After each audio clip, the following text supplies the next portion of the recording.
Good morning and Shabbat Shalom, everyone. This week's Torah portion begins with the words V'haya ekev tishmon. If only you will listen to my commandments. And then God says you will be blessed with abundance, with peace, and with all of the divine attributes. And the question is, why does the verse say, and if it will come to pass that you will listen to my commandments? Why doesn't it say, you will perform or obey, observe my commandments? And it's interesting to note that in Hebrew there is no word for obey. In modern Hebrew we say litzayet, but in actual Hebrew, biblical language, there's no word for obeying. It only says you shall listen. Why the emphasis on the verb listening? And a number of answers can be proposed. The first answer is that God doesn't want us just to obey with blind faith. God wants us to listen, to understand, to internalize, to comprehend the commandments, and then perform them from a sense of commitment and conviction, not just as a duty, but as a moral compulsion based on our having listened, learned, and understood. But another answer perhaps is that what God is telling us is that listening in itself is a performance of a mitzvah. You know, sometimes two people are talking and one person says to the other, just hear me out. What they're asking for is the respect, the courtesy to be heard, to be listened to, that the other person should at least be attentive to what they're saying. And so too God says, what I ask of you is to listen to my commandments, to be open to hearing, to understanding. And just the fact that you listen, you study, you try to comprehend, that in itself is a mitzvah.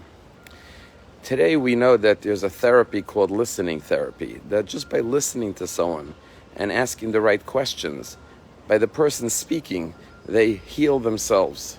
But the Talmud wrote that 2,000 years ago. The Talmud says, Daga belev ish, if a person has a worry in their heart, yisachena, he should speak it out.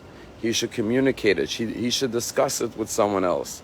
And what the Talmud was telling us is that it's therapeutic just to speak about something and know that someone else is truly listening.